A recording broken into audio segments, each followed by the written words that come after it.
Яна і здабывае у горадзе або ў віціннікаў зярняткі і варыць так, як кажа вопыт ёй багаты. Так пісаў Адам Міцкевіч пра тое, як кава трапляла ў нашыя маёнткі. Сябры, вітаю! Мяне клічуць Павел, я даследчык, кандыдат гістарычных навук, і ў нас зноў шлях нашай кавы. Гэтым разам мы выпраўляемся ў тыя мясціны, дзе гэты шлях пачынаўся. Мы едзем у галоўны порт нашага вялікага княства літоўскага. У вялікім княстве літоўскім было два галоўныя порты на рацэ Нёман. Гэта Стоўбцы, якія належалі яснавяльможным панам чартарыжскім, і Новы Свержань, які належаў яснавяльможным радзівілам. Мы выпраўляемся ў Новы Свержань шукаць яго спадчыну. Чаму менавіта тут? Ну, справа ў тым, што, па-першае, і Стоўбцы, Новы Свержань – гэта ўладанні магнатаў. Яны ў сваіх маёнтках рабілі парты. Ну і Нёман тут пачынаецца. Да, недалёка адсюль якраз бруяць крынічкі, яны б'юць вадой і напаўняюць гэтую раку, якая нясе свае воды ў Балтыйскае мора. Менавіта шлях па Нёмане для нашых продкаў быў самай галоўнай лагістычнай артэрыяй. Вось сюды, у Новы Свержань і Стоўбцы, з усіх ваколіцаў навакольныя сяляне, шляхта, мяшчане звозілі свае тавары, каб пагрузіць іх на віціны і адправіць па рацэ у Крулявец, цяпер горад Калінінград. Ну, адтуль ужо праз Балтыку нашыя тавары траплялі ў заходнюю Еўропу. Менавіта Нёман з'яўляўся той ракой, якая забяспечвала нашых продкаў. І ўсё лагічна. Вось глядзіце, у радзівілаў была свая імперыя, свае вялікія маёнткі. Тое, што яны вырасцілі на сваіх палетках, трэба было неяк прадаць.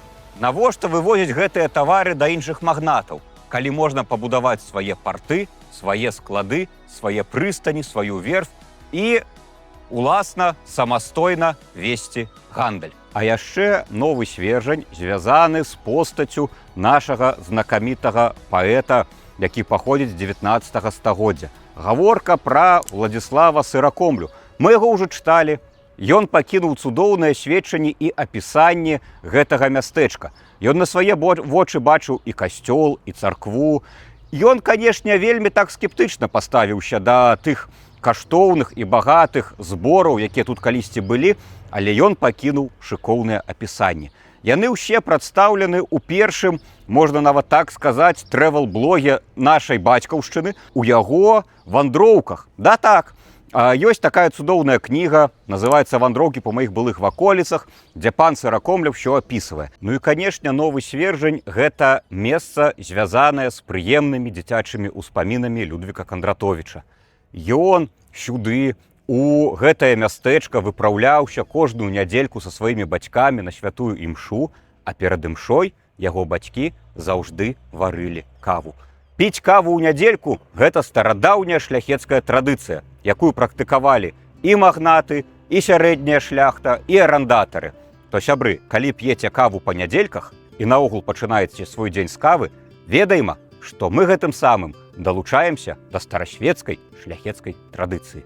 Новы Свержань – гэта колішняе старадаўняе мястэчка ў Наваградскім павеце. Менавіта адсюль з Новага Свержня пачынаўся гандлёвы шлях па Нёмане. Напрыканцы 16 стагоддзя Новы Свержань набывае Мікалай Радзівіл Сіротка. Менавіта ён спрычыніўся да гандлёвага росквіту гэтага мястэчка. Гэта ўсё, што мы пабачым тутака, дзякуючы яго шчырым фундацыям.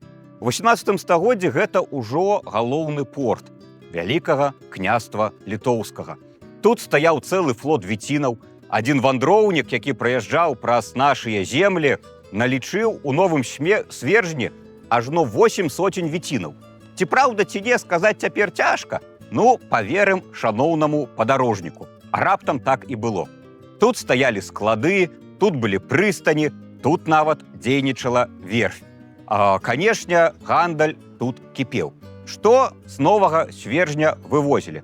Ну, найперш збожжа. Калісьці вялікае княства літоўскае сапраўды было вельмі такім актыўным гульцом на рынку збожжа ў Еўропе. Наша збожжа цанілася, але потым, калі прыйшло каланіяльнае збожжа з паўднёвай, з паўночнай Амерыкі, мы гэту канкурэнтную барацьбу прайгралі. Вывозілі таксама лес, вывозілі пяньку, і канаплю. Але што праўда, для канатаў, а не дзеля таго, што вы маглі падумаць. А што ж прывозілі? А прывозілі ў свержанскія парты тавары раскошы. Найперш портэр. Таксама прывозілі гданьскі селядзец. Ну і, канешне ж, сюды, у Новы Свержань, віціны прывозілі каву. Менавіта з Новага Свержня кава распаўсюджвалася па землях Вялікага княства Літоўскага. Тут быў порт, стаяў флот, і па ім хадзілі віціны. Віціна – гэта не некі там лапаць, які па рацэ плыве тудэма-сюдэма. Не, віціна – гэта вялікі, большегрузны такі карабельчык. Ён хадзіў пад ветразем, яго грузапад'ёмнасць каля 20 тонн. Ну, гэта вельмі такі істотны груз можна было перавезці. Экіпаж віціны складаў ажно 14 чалавек. Быў кармавы, стырнавы і 12 чалавек экіпажа. Віціннік – гэта страчаная прафесія Нёманскага краю. Калі пачыналася навігацыя па Нёмане з сакавіка па лістапад, то значная частка мужчын сыходзіла са сваіх дамоў і выпраўлялася ў прусы. Тут так тады казалі. Нават бацька Якуба Коласа, які тут рос з гэтых ваколіцаў, хадзіў у прусы. Уявіце, шаноўныя пані, ваш мужик сыходзіць з дома ў сакавіку, а вяртаецца ў лістападзе. Вот такі быў тады працоўны дзень у віцінніка. Пачыналася навігацыя, выпраўляліся, а віцінай было кіраваць цяжка. Нёман – рака пакручыстая, дзе-нідзе трэба было пераносіць на руках. Але, дзякуючы віціннікам, кава прыходзіла на нашыя землі. І прыходзіла не недзе туды, а вось сюды, у Новы Свержань, на гэту гандлёвую плошчу. Ёсць, канешне, такі міф, што першапачаткова гэты касцёл быў кальвінскім зборам. Але гэта не так. Ён адразу будаваўся як каталіцкая святыня. Мы добра ведаем, што Мікалай Радзівіл-Сіротка пасля сваёй пілігрымкі візіту да папы рымскага стаў шчырым католікам і пачаў перарабліваць шматлікія храмы, якія будаваў яго бацька, на каталіцкія, узводзіць новыя. І вось тым, які ён узвёў адным з першых і адным з новых каталіцкіх храмаў на нашых землях, з'яўляецца вось гэты Новасвержанскі касцёл. Гэта цудоўны помнік архітэктуры рэнесанса. Звярніце ўвагу, тут амаль няма дэкору і упрыгожванняў. Ён мінімальны, ён аскетычны. Ён сягае сваёй ідэі, сваёй канцэпцыі да першых хрысціянаў, якія маліліся ў рымскіх пячорах і катакомбах. Мінімум дэкора, мінімум пышнасці, бляску, золата. Галоўнае – гэта Божая прысутнасць і дух Божы. Гэта ўвасобілася ў архітэктуры рэнесанса. Храм праіснаваў 16 стагоддзя, 17, 18. Але што праўда, загадаю панству адну загадку. Вось калі паглядзець на інтэр'еры, на знешні выгляд, дакладней, храма, адной дэталі тут не будзе. Якой дэталі? Мы распавядзем крышачку пазней. Але ж у 19 стагоддзі храм захаваўся. Яго не кранулі розныя ліхалецці. Ён дастаяў до 20-го. За савецкім часам быў зачынены, але цяпер адрадзіўся. І гэта добрыя весці.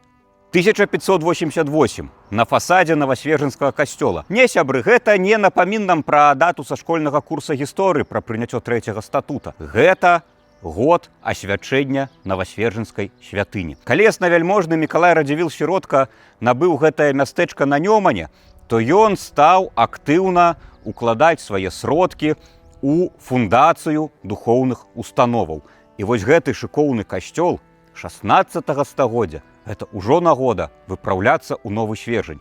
Ну якое яшчэ мястэчка наша можа пахваліцца храмам і не адным, які пабудаваны ў 16 стагоддзі? Дык вось якога элемента гэтаму самадастатковаму, прыгожаму старадаўняму касцёлу не хапае. Калі прыгледзяцца да вежачкі, то нібыта ўсё і добра. Але ж, сябры, тут няма 4-го ўзроўню. Па правілах, па канонах рэнесанснай архітэктуры галоўны аб'ём павінен быць у прапорцыі 1 к 2 да вежачкі. Дзе ж яна дзелася? Дзе 4-ы ўзровень? А справа ў тым, што ў далёкім 1800 годзе адбылася моцная завея. Вы уяўляеце, наколькі яна была моцнай, што знесла 4-ы ўзровень вежы. Ну, грошай не было, яе не аднаўлялі і проста вежачку пакрылі шатровым дахам. Нягледзячы на сваю аскетычнасць знешнюю, інтэр'еры касцёла захавалі памятку пра былое. І некалькі важных артефактаў тут усё ж такі ёсць. Хадземце глядзець. Найперш тут захавалася старадаўняя плітка на падлозе 19 стагоддзя.